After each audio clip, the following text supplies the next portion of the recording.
మీ జీవితంలో ఎప్పుడైనా ఇలా అనిపించిందా? దేవా, నేను చాలా ప్రార్థిస్తున్నాను కానీ ఎందుకు నాకు జవాబు ఇవ్వట్లేదు? దేవా, రోజు రోజుకి నా కష్టాలు ఎక్కువవుతున్నాయి, ఎందుకు నాకు సమాధానం ఇవ్వట్లేదు? దేవా, నేను మీ చిత్త ప్రకారమే జీవిస్తున్నాను కదా, మరెందుకు నిశ్శబ్దంగా ఉన్నారు? చాలా మంది విశ్వాసులు ఎదుర్కొనే అత్యంత కష్టమైన విషయం దేవుని మౌనం. దేవుడు మనతో మాట్లాడినప్పుడు విశ్వాసం ఉంచడం చాలా సులువు, కానీ దేవుడు మౌనంగా ఉన్నప్పుడు ఆయన మీద విశ్వాసం ఉంచడం చాలా కష్టం. అయితే గుర్తుపెట్టుకోండి, దేవుడు మౌనంగా ఉన్నాడంటే దేవుడు పరారైపోయాడని కాదు, దేవుడు లేడని కాదు. బైబిల్లో ఉన్న చాలా గొప్ప వ్యక్తులు దేవుని మౌనాన్ని ఎదుర్కొన్నారు. ఈ రోజు దేవుడు మౌనంగా ఎందుకుంటాడో వాక్యంలో నుంచి ఒక 5 కారణాలు చూద్దాం.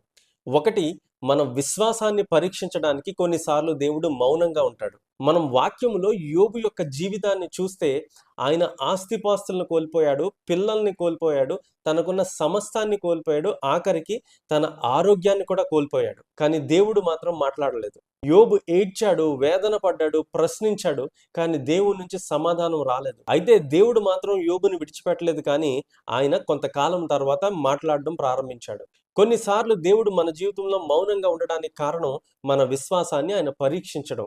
మనము దేవుణ్ణి నమ్ముతున్నామా, దేవుని వరాలను నమ్ముతున్నామా? మన విశ్వాసము ఎంత లోతుగా ఉంది?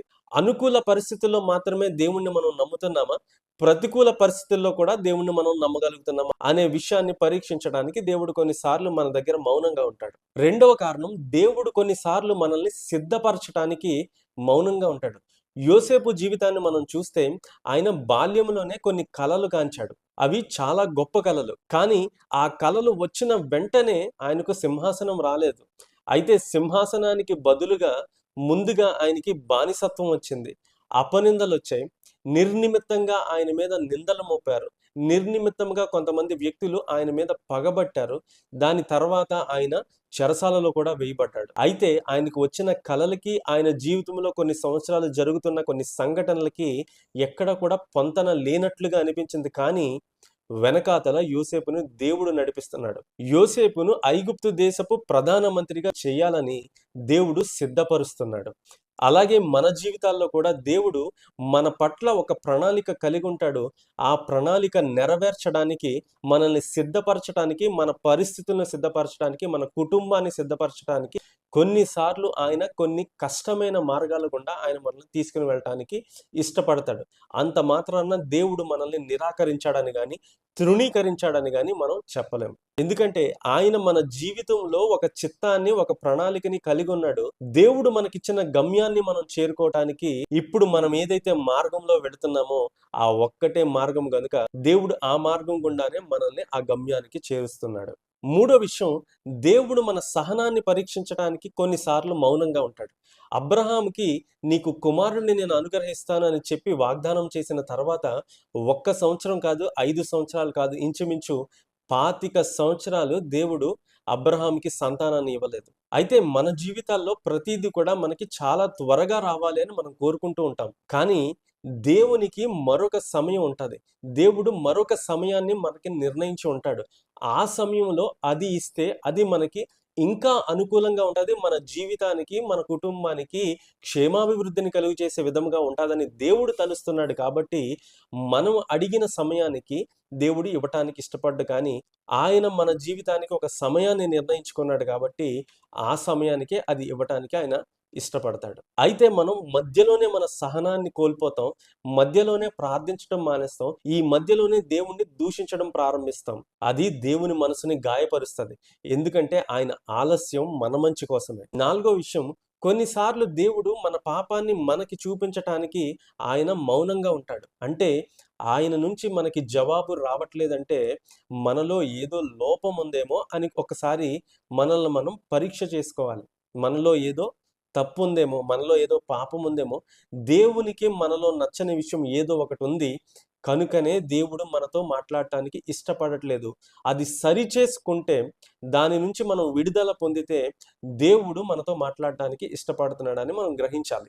కాబట్టి కొన్నిసార్లు మనలో దాచిపెట్టుకున్న కొన్ని పాపాలని ఒప్పుకొని విడిచిపెడితే దేవుడు త్వరితంగా మాట్లాడటానికి ఇష్టపడతాడు. ఐదో విషయం, కొన్నిసార్లు దేవుడు మన వెనక నుంచి మనకి కనిపించని పని మన జీవితాల్లో చేస్తూ ఉంటాడు. అయితే అది మనకి కనిపించకపోవడం వల్ల దేవుడు మనకి సమాధానం ఇవ్వట్లేదు, దేవుడు మౌనంగా ఉన్నాడు అని మనం అనుకుంటూ ఉంటాం. దానియేలు గ్రంథంలో మనం చూస్తే దానియేలు ప్రార్థన చేసిన 21 రోజుల వరకు ఆయనకి సమాధానం రాలేదు. కానీ దానియేలు వెనుక దేవునికి దురాత్మకి మధ్య ఒక యుద్ధం జరుగుతుంది. దేవుని నుంచి సమాధానం దానియేలుకి వచ్చినప్పటికీ కూడా మధ్యలో సాతాను ఆ సమాధానాన్ని అడ్డగించాడు కాబట్టి దానియేలుకి సమాధానం రాలేదు. అయితే దానియేలు తన ప్రార్థనని మధ్యలోనే ఆపేసి ఉండుంటే బహుశా ఆ సమాధానం దానియేలు వరకు వచ్చుండేది కాదేమో. దానియేలు తన ప్రార్థనను కొనసాగించాడు కాబట్టి పైన యుద్ధం కొనసాగుతూనే ఉంది. దేవుడు గెలిచాడు, సమాధానం దానియేలు వరకు వచ్చింది. అయితే కొన్నిసార్లు మన జీవితాల్లో 2 రోజులు, వారం రోజులు, నెల రోజులు ప్రార్థన చేసి సమాధానం రావట్లేదు కదా అని ఆ ప్రార్థనని అక్కడే విడిచిపెడతాం. బహుశా ఇంకొక నెల రోజులు మనం ప్రార్థన కొనసాగించి ఉండుంటే దేవుని నుంచి సమాధానం వచ్చేదేమో. లేకపోతే మరొక సంవత్సరం ప్రార్థనను కొనసాగించుండుంటే దేవుని నుంచి మనకి సమాధానం వచ్చేదేమో. కానీ మన ప్రార్థనలు మధ్యలోనే ఆగిపోవడం వల్ల దేవుని జవాబు వరకు మనం వెళ్ళలేకపోతున్నాం. కాబట్టి గమనించండి, దేవుడు మౌనంగా ఉన్న మన వెనక మనకి తెలియకుండా కొన్నిసార్లు కార్యాలు చేస్తూనే ఉన్నాడు. కాబట్టి ఈ రోజు ఒకవేళ మీరు దేవుని మౌనాన్ని అనుభవిస్తూ ఉంటే, దేవుని నుంచి జవాబు ఎంతకీ రావట్లేదు అనిపిస్తుంటే గుర్తుపెట్టుకోండి, దేవుడు మనల్ని మర్చిపోలేదు. దేవుడు మన ప్రార్థనని తృణీకరించలేదు. దేవుడు మనకన్నిటిని త్రోసిపుచ్చలేదు. కానీ ఆయన ఒక సమయం కోసం ఎదురు చూస్తున్నాడేమో, లేకపోతే మన విశ్వాసాన్ని పరీక్షిస్తున్నాడేమో, లేకపోతే మనకి తెలియకుండానే మన వెనక ఆయన పని చేస్తున్నాడేమో, లేకపోతే ఆయనకు మరింత దగ్గర అవ్వాలని ఆ సమయాన్ని దేవునికి ఇంకా ఎక్కువ ఇవ్వాలని దేవుడు మన నుంచి కోరుకుంటున్నాడేమో. మన పాపాన్ని మనకి చూపించడానికి కొన్నిసార్లు దేవుడు ఆలస్యం చేస్తున్నాడేమో, మనకి సహనాన్ని నేర్పిస్తున్నాడేమో. ఇలా చాలా కారణాలు ఉండుండొచ్చు.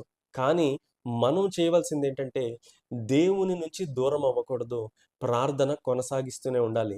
దేవుడు ఎల్లకాలము మౌనంగా ఉండడు గాని ఖచ్చితంగా ఆయన నుంచి సమాధానం మాత్రం వచ్చి తీరుతుంది. ఈ రోజు దేవుడు మౌనంగా ఉన్నా రేపు ఆయన మాట్లాడినప్పుడు ఈ మౌనం కూడా ఆయన ప్రణాళికలో ఒక భాగమే అని మనకు అర్థమవుతుంది.